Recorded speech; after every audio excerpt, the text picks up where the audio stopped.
Assalamualaikum warahmatullahi wabarakatuh. Halo, selamat pagi pemirsa RCTV. Apa kabarnya Anda di hari ini?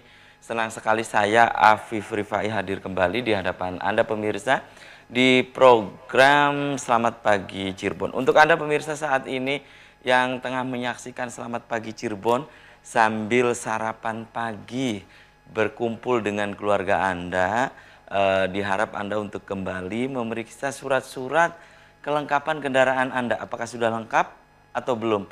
Ya, kemudian dimohon untuk Anda yang ingin ke tempat aktivitas Anda, diharap Anda untuk kembali memeriksa surat-surat kelengkapan kendaraan Anda, apakah sudah lengkap atau belum. Kemudian dimohon untuk tidak ugal-ugalan dalam mengendarai roda 2 maupun roda 4 karena suasana jalan saat ini untuk menuju ke tempat aktivitas Anda ada ramai lancar, padat merayap, dan macet. Dan jangan lupa pemirsa tetap mematuhi peraturan berlalu lintas. Dan pemirsa, berita-berita apa saja yang disajikan baik di koran Radar Cirebon dan koran Rakyat Cirebon, koran politik terbesar di Jawa Barat di edisi pagi hari ini. Untuk melengkapi informasi Anda di hari ini, jemari Anda cukup mengklik Radar Cirebon Online atau radarcirebon.com. Ikuti terus perkembangan atau informasi-informasi update, baik informasi-informasi dari sekeliling Anda, Ciayu, Majakuning, Jawa Barat, nasional bahkan internasional, hanya di Radar Cirebon Online atau radarcirebon.com.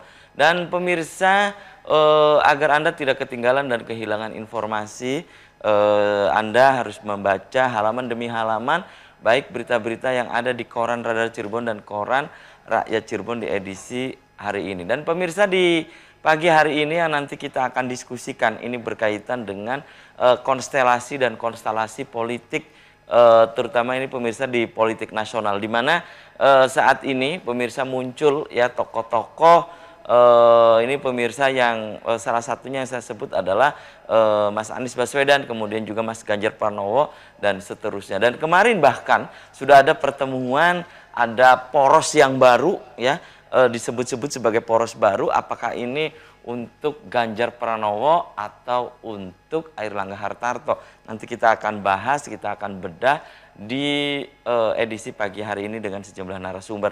Sebelum saya kenalkan, saya baca dulu ini berita dari halaman utama koran Radar Cirebon edisi hari ini nih pemirsa. Dewi jadi rebutan Bogor dan Cirebon, peraih medali emas di SEA Games Vietnam pemirsa. Kemudian Ketua KONI akui support anggaran masih kurang. Ya, siapakah pemirsa? Dewi Laila Mubarokah. Silakan Anda bisa membaca selengkapnya di halaman utama koran Radar Cirebon hari ini. Pendidikannya di mana pemirsa? Pendidikan SDN 1 di Palimanan Timur, kemudian SMP-nya di SMP 1 Plumbon, SMA-nya di SMAN 1 Sumber. Itu pemirsa profil dari peraih medali emas SEA Games Vietnam, yaitu Dewi Laila Mubarokah. Kemudian tertarik sejak masih SMP, pertama kali menembak langsung nilai sempurna. Keluarga tentang perjalanan Dewi Laila Mubarokah di cabang olahraga menembak. Kemudian memotret dari dekat wajah alun-alun Kejaksaan saat ini pemirsa. Toilet rusak, plafon jebol, perpustakaan mini pun digembok. Kemudian catatan dari Pak Dahlan Iskan di koran Radar Cirebon hari ini. Kaos oblong, itu catatan dari Pak Dahlan Iskan di koran Radar Cirebon hari ini. Kemudian dari berikutnya ini pemirsa dari halaman Metropolis Kota Cirebon ya. Ini pemirsa, jangan terulang lagi. Ini ada pernyataan Komisi 3 DPRD Kota Cirebon, temukan banyak kecurangan PPDB untuk SMA. Terancam kurang anggaran untuk tambal sulam jalan. Dorong daftar haji sejak usia muda.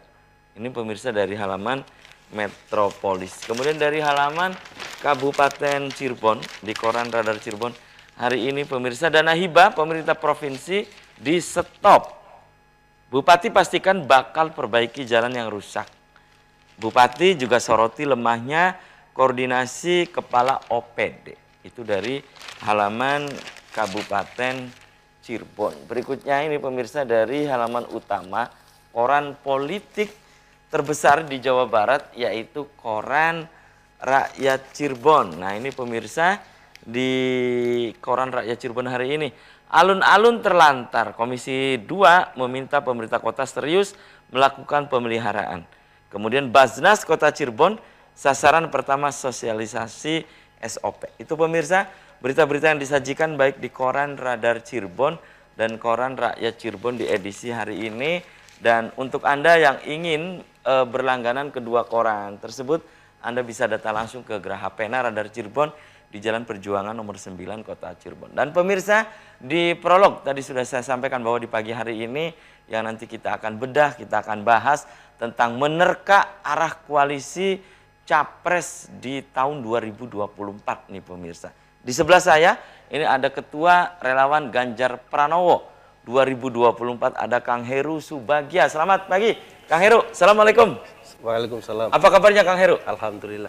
Oke, terima kasih nih Kang Heru sudah menyempatkan hadir di Selamat Pagi Cirebon. Di sebelah Kang Heru Subagja, ini pemirsa ada pemerhati politik, ada Samsudin Kadir. Selamat pagi Mas Kadir. Assalamualaikum. Waalaikumsalam. Apa kabarnya Mas Kadir? Sehat, Mas. Oke, terima kasih juga nih Mas Kadir sudah menyempatkan hadir di Selamat Pagi Cirebon. Saya langsung ke Kang Heru nih.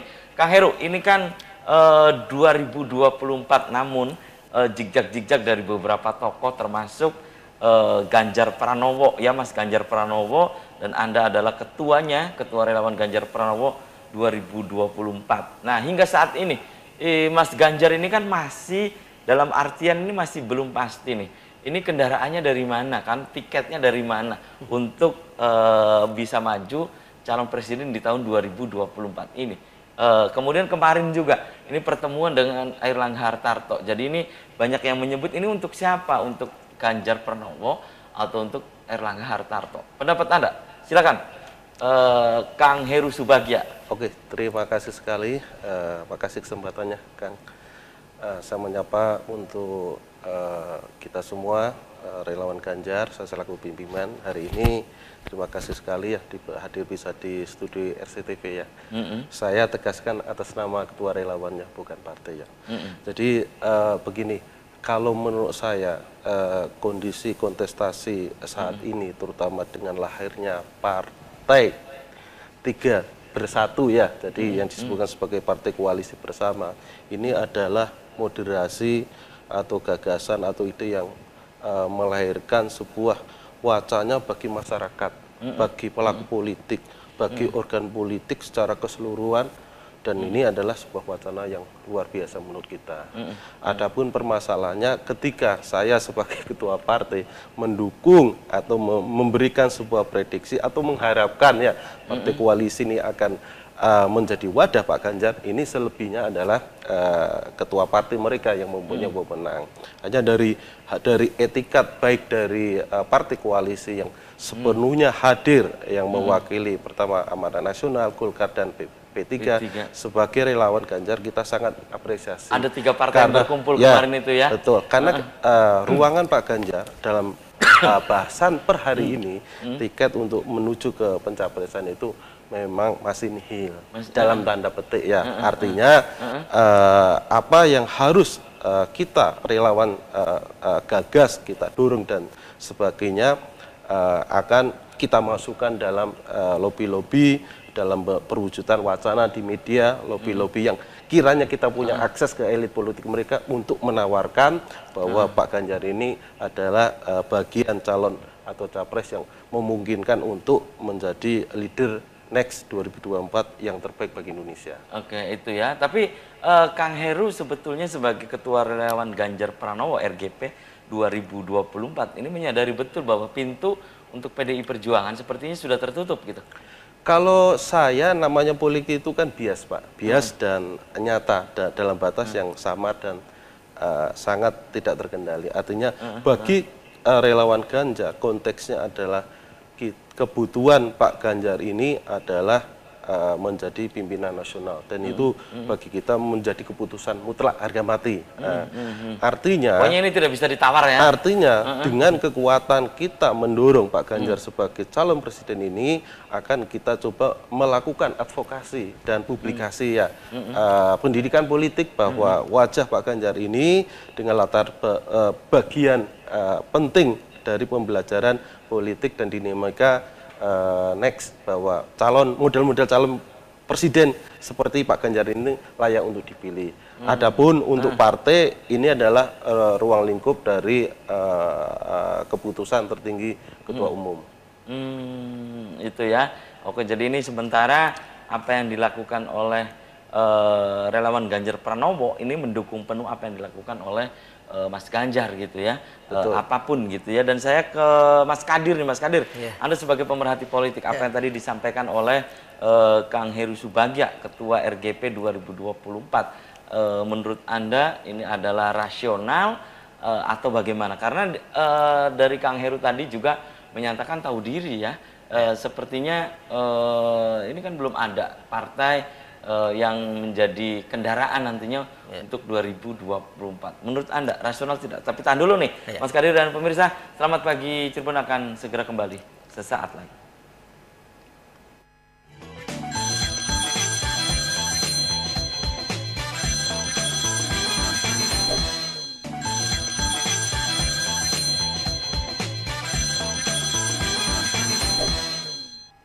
Ya, Anda masih di Selamat Pagi Cirebon, pemirsa, dan saya ke Mas Kadir. Mas Kadir, apa yang tadi disampaikan oleh Kang Heru Subagja sebagai Ketua RGP, Relawan Ganjar Pranowo 2024, menurut Anda itu rasional tidak?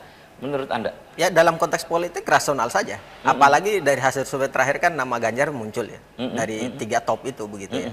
Itu sangat wajar. Tetapi pada konteks yang sama saya melihat ini tantangan sekaligus pulang bagi Ganjar. Tantangan sekaligus peluang bagi Ganjar. Peluang. Karena kenapa? Tantangannya adalah dia harus kompetisi dengan kader politik, kader PDIP di dalam PDIP sendiri, misalnya Mbak Puan dan mungkin ada nama lain begitu. Emang Mas Ganjar ingin dari PDIP gitu? Saya kan kira belum tentu juga. Ya kan dia kan kader juga gitu. Apakah kemudian selama ini ketika... Tapi selama ini kan banyak sekali, selama ini Mas Ganjar di beberapa kesempatan sudah tidak ini ya, di dalam tanda petik diikut sertakan gitu kan? Betul. Ya, PDIP saya kira partai lama ya, dia punya strategi politik dalam apa namanya, menyodorkan setiap kadernya yang menurut mereka memang layak untuk disimpan dimanapun begitu. Dan itu sudah permainan PDIP sejak lama. Pasca reformasi kita melihat segala macam tokoh PDIP itu disebar kemana-mana, dan itu secara politik boleh-boleh saja.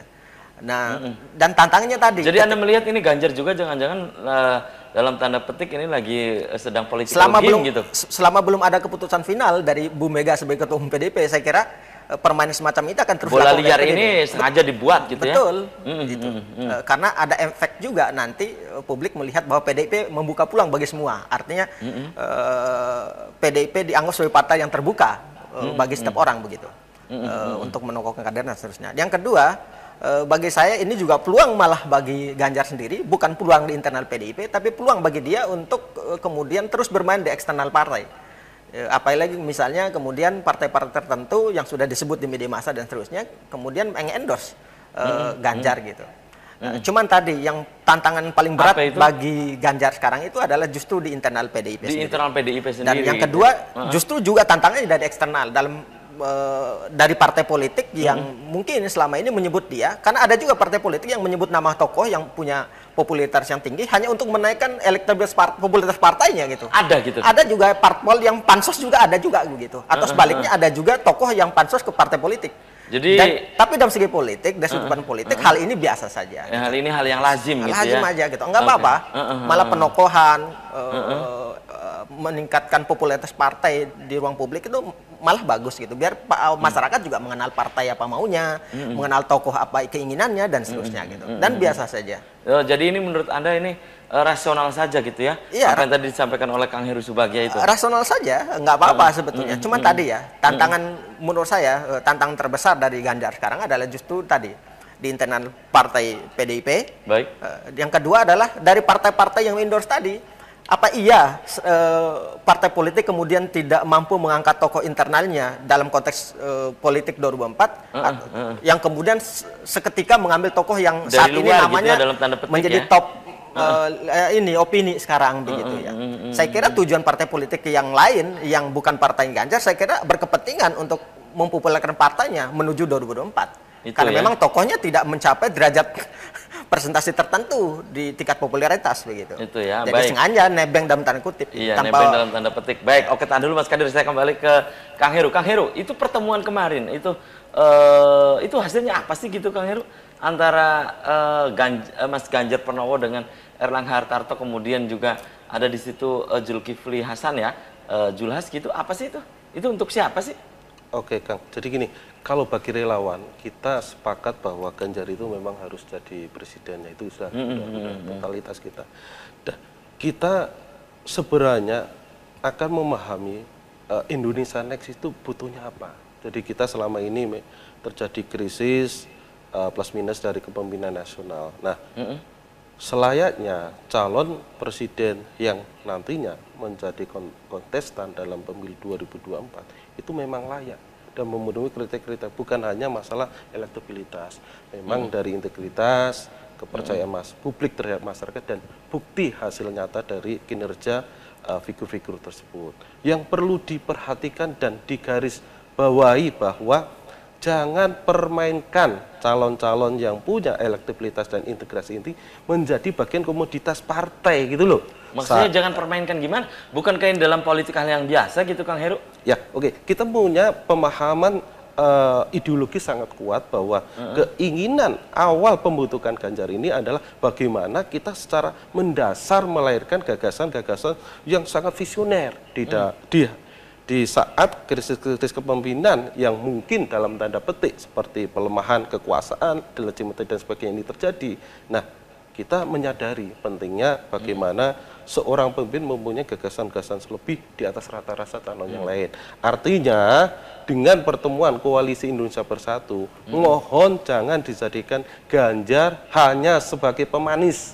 Ya, pemanis tadi disebutkan sama Akang sebagai alat untuk mendompleng ya popularitas, menaikkan gitu ya, elektabilitas partai ataupun elit partai yang ada di dalam lingkaran koalisi tersebut.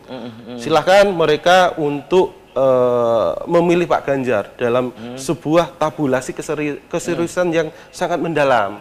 Ini adalah wujud dari mereka sama secara hakikat ya memanai leadership Indonesia itu memang sama-sama kita pikirkan. Saya sebagai ketua relawan, saya memimpin relawan dan banyak relawan Ganjar juga yang hadir berkomitmen untuk melahirkan ya dan menciptakan dan mengawal sekaligus orang-orang baik itu menjadi pemimpin nasional. Mohon untuk partai-partai yang saat ini sudah berkoalisi atau belum, mohon untuk kita punya kesadaran platform kepemimpinan nasional itu yang sama gitu loh. Baik. Jadi kemarin pertemuan hasilnya apa gitu, Kang Heru? Kalau secara substansi ya, saya melihat pertemuan ini kita anggap positif sebagai entry point. Jadi ada komunikasi politik gitu di tingkatan elit. Komunikasi politik partai yang gitu pada saat ini lagi dilakukan rundingan-rundingan ke arah koalisi pencalonan. Saya lihat belum ada kesepakatan sebagai internal yang melahirkan paslon tertentu. Walaupun kemarin ada kunjungan Pak RK ya, Pak RK, kemudian kemungkinan juga akan diikuti tokoh-tokoh yang lain. Tidak menutup kemungkinan Pak Anies atau mungkin Pak Ganjar gitu ya untuk sowan ke mereka. Ini adalah bentuk kesadaran bagi mereka untuk mencalonkan diri. Ini hal sebuah kewajaran. Baik, Mas Kadir, Anda melihat pertemuan kemarin itu ada yang bisa Anda baca nggak? Karena kan politik itu kan multitafsir gitu, Kang Heru ya. Berkaitan dengan pertemuan beberapa tokoh ya, kemudian ini salah satunya adalah Mas Ganjar. Apakah akhirnya disebutkan apa ini untuk Mas Ganjar atau untuk Golkar ya, Erlangga Hartarto? Anda melihat bahwa itu hal yang biasa atau Anda melihat bahwa ini sepertinya akan merapat atau seperti apa gitu, Mas Kadir? Ya biasa saja, penjajakan dan politik, apalagi 2 tahun lagi. Bahkan secara begitu aturan kan setahun pas ya untuk persiapan gitu. Apa yang dilakukan Erlangga dan Zulkifli dan seterusnya kemarin itu kan sudah dilakukan juga kepada tokoh lain, pada Anies, RK sebelumnya, bahkan diundang di forum internal partai, agenda nasional misalnya. Jadi hal biasa saja. Gitu. Cuman kita menitip pesan bahwa partai politik bila perlu, kenapa nggak pede dengan kader internalnya ketika kemudian hanya memanfaatkan kader lain yang mungkin secara opini kerap disepelekan atau dikesampingkan dalam forum-forum internal partainya misalnya. Memang tidak ada etika yang dilanggar, cuman itu bisa mengurangi kepercayaan internal kader partai politik. Kok kita sudah lama tidak ada penghargaan terhadap kita yang sudah lama berkarir di sini. Iya, di partai itu gitu juga ya. menjadi catatan internal partai politik. Tapi sebagai sebuah upaya untuk membangun pencitraan lebih maksimum sehingga kemudian angka popularitas partai lebih meningkat, ya boleh-boleh saja gitu. Justru saya memberi catatan kaki ke ke Ganjar misalnya, jangan terlalu menjadikan ini sebagai euforia. Karena kenapa? Partai politik punya kepentingan, apalagi di situ ada Golkar, ada PAN, ada P3. Tahu lah mereka jijak-jijak Tiga politik partai gitu ini ya. secara langkah politik selama sekian tahun pasca reformasi kita tahu mereka jago untuk kemana-mana gitu ya. Dan loncatannya menarik dan memang susah dipegang juga, kecuali oleh mereka yang biasa bersama di situ begitu ya. Karena itu tidak perlu terlalu langsung percaya. Baik. Dan memang perlu cara baru bagi Ganjar untuk kemudian menggapai kursi. Kang Heru, ini jangan terlalu bereuphoria. Itu tadi kata Mas Kadir. Anda setuju gitu?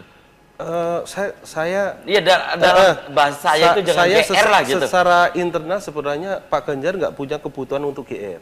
Ya, karena pada prinsipnya Pak Ganjar ini adalah pemimpin yang real, ya bukan hasil dari produk pencitraan.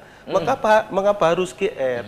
Apa yang diperoleh Pak Ganjar memenuhi elektabilitas masuk 3 besar ini adalah wilayah kerja, bukan wilayah pencitraan. Bagi saya, menurut Pak Ganjar biasa-biasa saja. Karena saya sadar bahwa ada pembedaan antara pemimpin hasil dari pencitraan dengan pemimpin yang mendadak dicitrakan itu.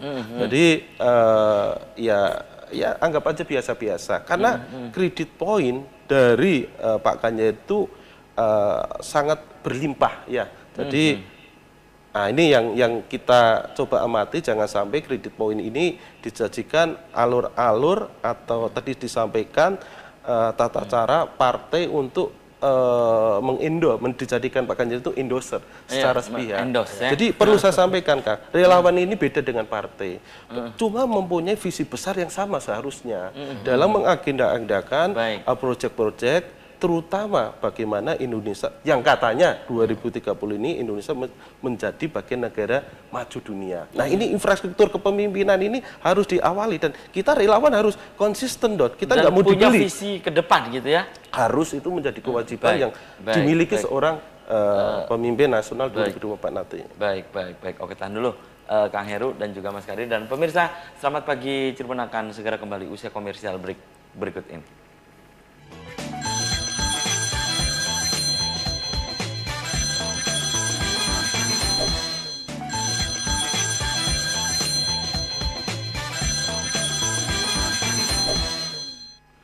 Ya, selamat pagi Cirebon, masih di hadapan Anda pemirsa dan topik yang sedang kita diskusikan di pagi hari ini menerka arah koalisi calon presiden di tahun 2024. Nah pemirsa, masih bersama saya Ketua Relawan Ganjar Pranowo 2024 ada Kang Heru Subagja dan ada pemerhati politik Mas Samsudin Kadir atau Karib disapa dengan Mas Kadir. Saya ke Kang Heru nih ya, sebelum saya ke Mas Kadir lagi nih. Ini kenapa sih harus Ganjar gitu, Kang Heru Subagja?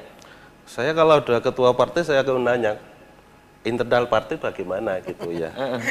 Jadi saya balik awal tentang bagaimana potret awal kontestasi ya Pilpres 2024 ini sudah baik dibuka dengan adanya koalisi bersama Indonesia. Yang kemarin bertemu itu ya. Artinya kalau saya boleh saya boleh flashback tentang siapa sih partai yang ada di dalamnya.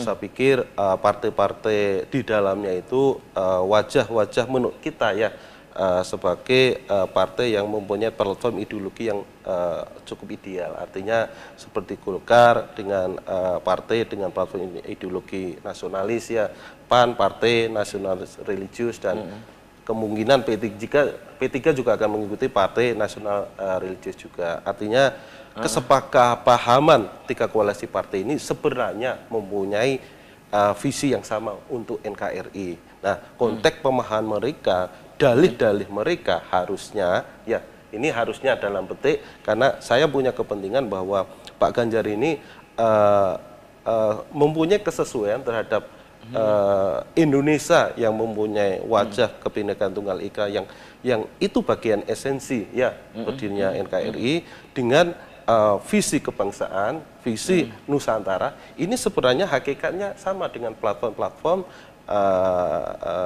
ketiga partai untuk membentuk koalisi Indonesia Bersatu ya. Judulnya aja kan Koalisi Indonesia Bersatu. Harusnya pemahamannya tidak sektoral, tidak ideologis ke partai-partai masing-masing. Baik, mereka berpikir dalam konteks yang lebih luas. Baik. Mas Kadir, Anda melihat Koalisi Indonesia Bersatu, apa ini akan terus secara kontinu atau memang pada saat itu saja gitu ya? Karena kan kita masih beberapa tahun lagi kemungkinan kan dinamis nih ya, perkembangan politiknya, konstelasi politiknya. Anda melihat bahwa Koalisi Indonesia Bersatu yang tadi disampaikan oleh Kang Heru ini hanya sebuah nama atau memang nanti mereka dengan sendirinya akan bubar dalam pengamatan Anda? Saya kira bisa jadi itu final ya, tapi dengan catatan misalnya di internal koalisi itu final orang yang kemudian mau di-endorse dan mau ditokohkan dan mau dijadikan begitu.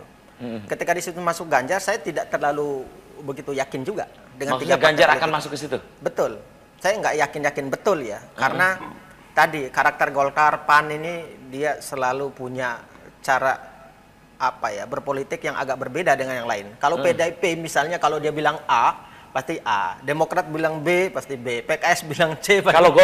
Kalau Golkar untuk sekarang saya tidak terlalu percaya. Sulit untuk ditebak. Sulit untuk ditebak begitu. Belum lagi nanti dinamika internalnya, DPD dan seterusnya. Belum lagi Dewan Penasihat memberikan arahan dan segala macam gitu ya. Itu pasti nanti. Dan Golkar selalu. Jadi kalau begitu siapa yang dikorbankan nantinya? Ya tadi saya bilang itu saat ini kerja Golkar kalau kita membaca statement Erlangga sebetulnya kan tidak serius juga kalau dia masuk jadi calon begitu ya. Walaupun nama dia nempel di beberapa media ya itu kerja politik begitu. Saya kira apa yang dilakukan oleh Golkar, oleh PAN dan P3 sekarang adalah untuk menaikkan popularitas partai. Untuk menaikkan popularitas partai. Iya, karena di survei terakhir itu ada hidden agenda di situ ya. Iya, ada hidden agenda dan saya kira itu biasa dalam politik begitu. Memanfaatkan saling memanfaatkan dalam tanda kutip begitu. Saya kira pemunculan Ganjar di situ juga secara dalam batas politik tertentu Ganjar juga diuntungkan. Ketika kemudian dihempaskan dalam wacana internal pemunculan di internal PDIP, ini malah peluang bagi Ganjar gitu. Memang tidak penuh GR sebagaimana dikatakan oleh Akang tadi, memang bukan masalah GR ya, tapi ini peluang, tapi jangan kemudian terlalu jauh mengambil posisi ini, karena kita tahu lehernya Golkar dalam menokohkan orang begitu. Itu satu. Yang kedua, saya kira memang poros yang terbaik 2024 itu adalah 3 poros. Ini 3 poros? Anda sebut 3 poros, itu poros mana saja? Ya tadi, saya kira PDIP dengan Gerindanya mungkin, dan sekarang poros Indonesia Bersatu, dan mungkin ada poros lain juga selain itu gitu. Apa poros apa menurut Anda lihat? Bisa jadi misalnya Nasdem, Demokrat, PKS dan seterusnya begitu kan bisa saja begitu. Dan dengan saya kira, di situ memunculkan nama Mas Anies gitu misalnya? Bisa Mas Anies, bisa yang lain juga gitu kan, bisa Anies Baswedan, bisa AHY. Kan pertemuan-pertemuan itu juga dilakukan. Dan 3 partai yang tadi memunculkan Ganjar juga melakukan hal serupa gitu. Ini semua masih dalam penjajakan. Semua partai ingin naik dan itu secara personal tokoh politik itu juga sangat berkepentingan untuk dimunculkan dirinya. Saya kira nggak apa-apa gitu. Cuman kita berharap agar kemudian pemunculan Ganjar di situ nanti betul-betul final. Agar Golkar betul kata Kang tadi tidak kemudian hanya memanfaatkan popularitas Ganjar untuk meningkatkan popularitas partai. Nah, tapi dengan pemunculan 3 koalisi besar ini menurut saya ini sangat bagus untuk mengurangi determinasi yang terlalu besar ketika pemilu sebelumnya yang kemudian melahirkan konflik sosial yang jadi sampai saat menurut ini. Anda harus 3 poros ini tepat gitu? Sangat tepat menurut saya. Ini justru bagus sekali dalam konteks pendidikan politik masyarakat. Poros, gitu biar ya? masyarakat tidak dibawa ke arus antipati berhadapan secara diametral ya. Itu nggak bagus gitu. Ya, kalau merasa Golkar, PAN dan seterusnya tokoh internalnya kemudian secara popularitas tidak memungkinkan untuk berada pada level pencalonan nanti, saya kan tidak mengapa juga mengangkat Ganjar dan seterusnya. Harus diakui nama Ganjar, Anies, Prabowo kemudian mengikuti begitu, itu memang tinggi begitu. Dan ini justru menjadi catatan bagi saya untuk semua partai politik bahwa tokoh yang Anda tokohkan selama ini itu tidak lebih besar. Kader yang Anda bentuk itu tidak diterima oleh masyarakat. Gitu. Justru orang-orang yang dihempas popularitas Ganjar ketika masih di PDIP. Menurut Anda catatan untuk partai politik juga? Iya, catatan untuk partai politik. Apakah karena ini pengkaderan yang gagal? Bahwa pengkaderan Anda itu sebetulnya secara popularitas tidak diterima oleh publik. Begitu. publik itu butuh kader yang bisa mereka terima orangnya. Kayak misalnya Mas Ganjar, Mas Anies, kemudian mungkin RK, Sandiaga Uno. Itu kan mereka dibesarkan oleh mungkin mereka kader di partai tertentu misalnya, tapi mereka tidak dibesarkan secara kaderisasi gitu. Akhirnya kenapa? Akhirnya kemudian mereka muncul di ruang publik itu orang gampang saja menerima. Apa nih beberapa kali pertemuan PDIP yang kemudian dalam tanda kutip bahasa saya menghempas ya, menepikan keberadaan Ganjar. Itu bagi saya justru ini suatu proses politik di PDIP yang kurang baik begitu ya. Mestinya kan kader internal dihargai. Pertemuan di Jawa Tengah tidak diundang. Gitu, kemudian Semarang, gitu ya. Bahkan ketika Ganjar bertemu dengan partai politik lain ditegur dan segala macam. Bagi saya kok jadi aneh gitu ya. Partai politik PDIP jadi kayak bukan partai kader jadinya begitu ya. Nah ini justru kritik. Nah munculnya Ganjar, munculnya Anies dan tokoh-tokoh non partai menurut saya ini alarm bagi partai politik bahwa kaderisasi Anda, bahwa mesin Anda selama ini harus dikoreksi penggunaannya dan pemanfaatannya. Jangan sampai hanya menjadi perahu untuk tiket pemilihan presiden daripada proses kaderisasi para pemimpin. Baik, Kang Heru, ini tadi ada 3 poros ini tepat menurut Anda dari tulisan Anda. Saya baca di koran Rakyat Cirebon edisi kemarin ya. Anda juga menyebut ada poros di situ ya, poros baru itu Koalisi Indonesia Bersatu. Anda melihat bahwa ini sangat kompatibel, sangat tepat gitu. Jadi kembali lagi tentang kepemimpinan, kita fokus di situ. Apapun kelak akan terjadi sekutu atau poros yang tadi saya sampaikan sama Akang ya, itu baik. Apalagi saya sepakat bahwa saat ini kita waktunya itu jangan terlalu mendadak untuk melahirkan pemimpin nasional. Nah, wacana poros-poros tidak instan. Ya. Karena dengan adanya gagasan poros-poros baru ini akan semakin memberikan ruang publik untuk tadi disampaikan untuk mengoreksi. Kalau kita relawan mengawal gitu dan sampai menjadikan kalau politisi juga mereka bersama-sama cross check dan balance terhadap kekuatan tadi ya, kekuatan ketua partai untuk menjadikan capres atau wapresnya. Dan secara keseluruhan relawan Ganjar punya kepentingan satu visi aja. Seandainya poros ini nanti terbentuk 3 atau 2 ya head to head, kebutuhan kita hanya monggo silakan masing-masing poros ini harus menyelamatkan dan berjiwa besar untuk kepentingan nasional dalam lebih luas. Dan perlu dicatat bahwa sesuai dengan undang-undang pemilu ya, kita masih memakai undang-undang pemilu 2017 ya. Pileg sama Pilpres bersamaan. Ini punya korelasi linier. Jika partai akan dipilih oleh masyarakat punya kesesuaian ideologis dan kebutuhan dengan calon capres yang akan dipimpin, mereka akan dipilih dan diyakini sebagai pemenang pemilu. Ya, artinya apa?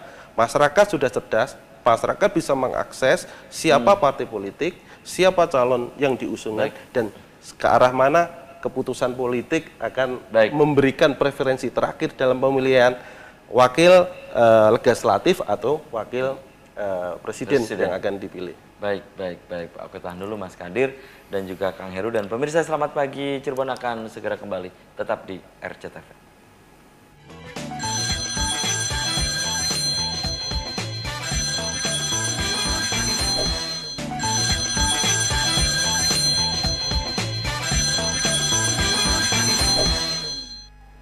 Terima kasih Anda masih di Selamat Pagi Cirebon, pemirsa segmen terakhir ya. Saya masih bersama Mas Samsudin Kadir atau Mas Kadir. Ini pemirsa pemerhati politik dan juga ada Ketua Relawan Ganjar Pranowo RGP 2024, ada Kang Heru Subagja. Kang Heru, ini sepertinya Anda memaksakan banget ya untuk Mas Ganjar Pranowo ini diusung gitu. Nah ini kan memaksakan banget. Nah jangan-jangan di belakangnya ini ada pemodal gitu ya. Nah, pendapat Anda jadi, memaksakan Mas Ganjar itu? Iya, banyak yang ngira saya dimodali Mas sama kepentingan oligarki. Jadi perlu ditandasi ya Kang.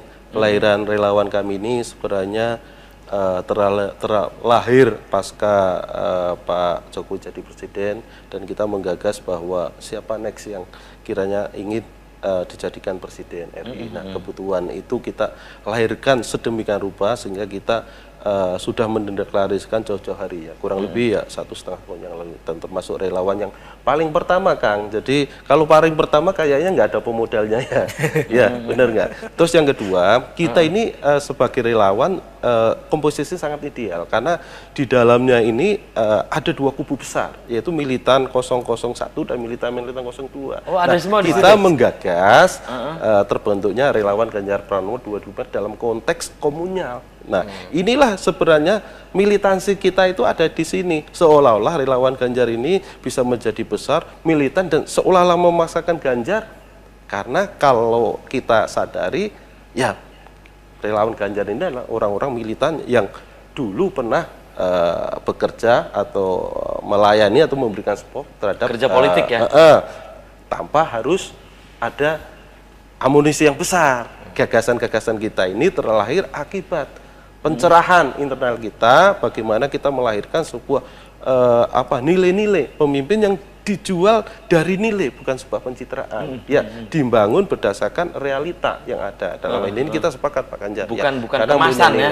Bukan kemasan. Bukan jadi dikemas, perlu gitu ya. saya sadari, memang banyak relawan-relawan yang gugus tugasnya hanya untuk menaikkan elektabilitas. Cuma kalau relawan Ganjar ada gugus tugasnya, ada mengawal ya ideologi kepentingan yang jauh lebih besar dari kepentingan oligarki atau kepentingan partai itu sendiri, untuk kita coba berpikir bersama-sama bagaimana Indonesia ini akan menjadi negara yang berdaulat penuh dan tangguh.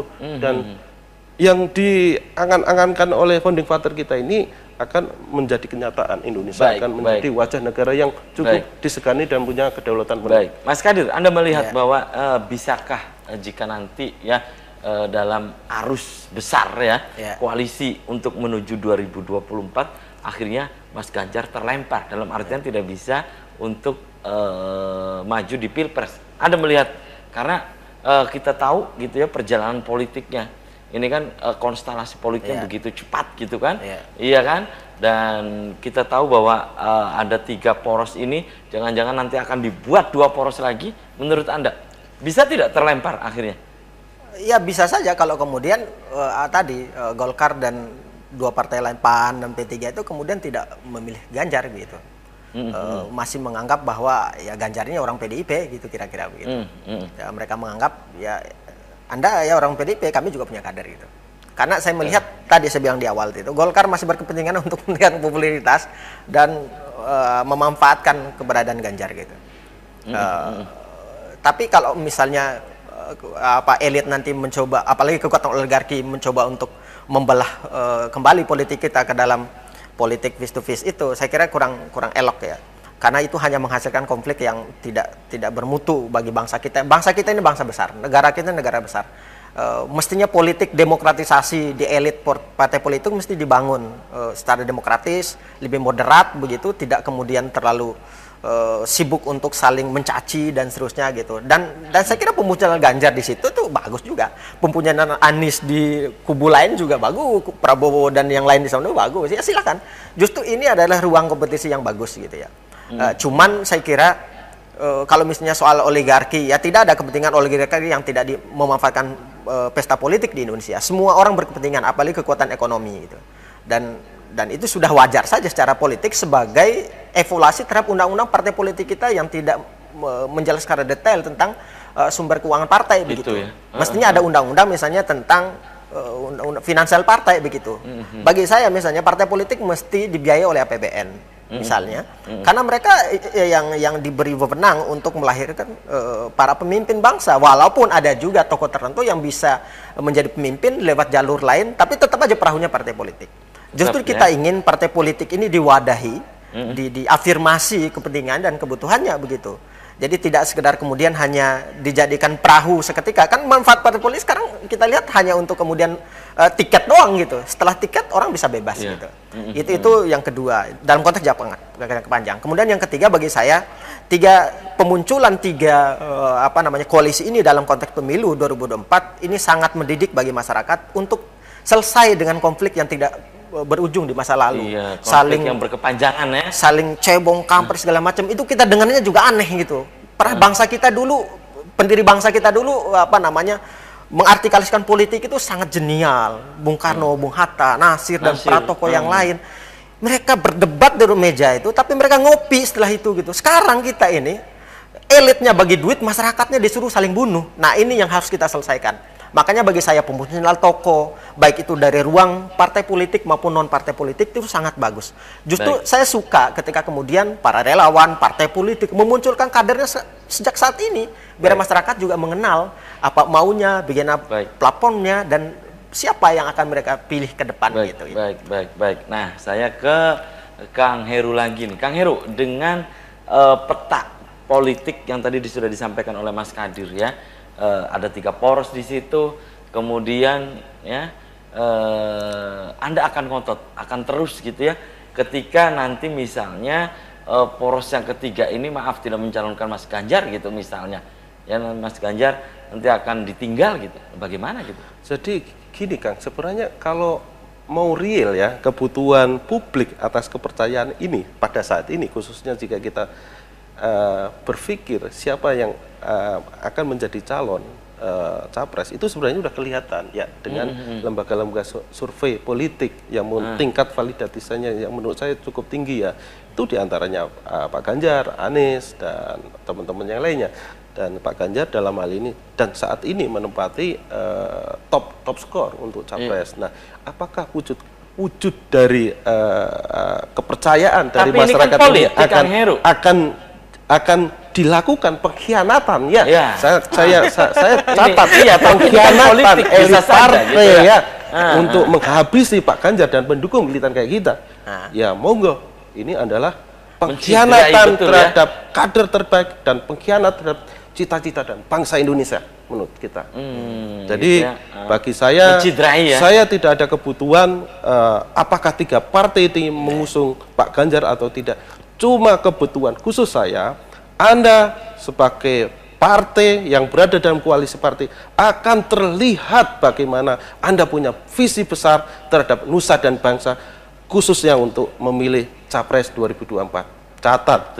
Itu ya. Oke, kembali saya ke Mas Kadir nih. Mas Kadir, ini berkaitan dengan konstelasi ini yang terus ya, setiap menit, setiap detik selalu berubah nih Kang Heru ya. Walaupun sudah ada 3 poros ya, tentunya 3 poros ini kan bukan hal yang paten pastinya. Ini kan karena politik tadi kita bahas itu adalah bergerak dinamis. Tentunya. Ya, Mas Kadir, Anda membaca ini kan 3 poros tepat ya. Jika nanti 2 kembali, nah, bagaimana petanya menurut Anda? 2 poros lagi? Ya, saya kira kalau misalnya 2, tetap porosnya seperti poros pemilu 2024. Terulang? Saya kira terulang. 2019? Karena secara pengalaman politik yang kita baca selama ini, tapak politik semua partai itu begitu warnanya begitu. Mungkin ideologinya sebetulnya mirip-mirip aja. Partai Indonesia mau dia pakai agama aja, dia juga paham Pancasila. Orang yang pakai Pancasila, dia juga Islamis gitu. Jadi tidak jauh beda. Politik Indonesia bagi saya sudah selesai soal ideologi itu ya. Karena sudah selesai. The end of ideologi lah ya. Iya, karena ujung-ujungnya juga makan. Semuanya juga makan kan. The end of ideologi. Iya, kesejahteraan masyarakat gitu. Nah, karena itu fokus kita, saya sepakat ya apa yang disampaikan oleh Kang Majid. Fokus kita adalah bagaimana kita memanjakan Indonesia sebagai negara besar dengan melahirkan tokoh-tokoh yang layak memimpin Indonesia sebagai negara besar gitu. Jadi tampilannya bukan sekedar tampilan partai politik, tampilan komunitas tertentu, tapi kita memimpin negara kita, negara besar. Kita yang menaikkan jejak Indonesia itu pada level negara besar gitu, bukan sekedar negara memimpin Asia Tenggara kecil. Saatnya memimpin Indonesia. Karena itu levelitasnya Bung Karno dan seterusnya, Bung Hatta itu levelitasnya gitu. Debatnya ke situ. Gitu. Baik. Dan Kang Heru, Mas Kadir, sayang sekali nih, sudah kebersamaan di Selamat Pagi Cirebon edisi pagi ini. Nanti kita bisa dilanjut lain waktu, lain kesempatan, tentu dengan tema yang berbeda. Kang Heru, closing statement, silakan. Terima kasih sekali. Saya harapkan dengan adanya koalisi partai yang digagas oleh teman-teman elit partai dan kemudian akan melahirkan banyak koalisi, saya harapkan bahwa perlu dicatat bahwa tolong pesan-pesan kita sebagai relawan mewakili kelompok masyarakat yang tersebar di Indonesia untuk meminang calon pemimpin yang diharapkan oleh kita dan masyarakat secara luas berdasarkan aspek-aspek fakta di lapangan dan aspek-aspek ideologi yang menempel dari capres itu sendiri. Oleh karenanya kita sepakat bahwa Pak Ganjar adalah capres ideal untuk menjadi rujukan elit partai untuk sepakat dan mengusung Pak Ganjar menjadi bagian koalisi yang akan memberikan dampak sektoral maupun dampak ideologis untuk Indonesia menuju Indonesia makmur dan Indonesia berkedaulatan penuh. Itu aja saya sampaikan. Mas Kadir, silakan closing statement, singkat saja Mas. Ya, singkat saja, pemunculan Ganjar itu sangat rasional. Tapi tantangan ke depan, andaikan kemudian Ganjar betul-betul menjadi bakal calon atau menjadi calon, maka dia akan head to head dengan Anies dan Prabowo lagi gitu. Nah, ini ujian bagi relawan untuk memastikan begitu. Dan saya kira pemunculan 3 tokoh ini dalam konteks politik sangat bagus. Saya bukan masalah pilih menangannya ya, tapi konteksnya tadi untuk mengurangi determinasi yang terlalu, fragmentasi politik yang terlalu kuat dan head to head gitu. Dan masyarakat ya dari sekarang harus melakukan proses pencerahan di internal sekaligus mengoreksi terus kebijakan partai politik begitu. Saya kira begitu. Oke, terima kasih nih Kang Heru. Mas Kadir sudah menyempatkan hadir di Selamat Pagi Cirebon, dan pemirsa, demikian Selamat Pagi Cirebon edisi pagi ini, semoga bermanfaat. Terima kasih atas perhatian dan kebersamaan Anda. Akhirnya saya, Afif Rifai, dan kerabat kerja di pagi hari ini harus pamit undur diri. Sampai jumpa lagi besok. Wassalamualaikum warahmatullahi wabarakatuh.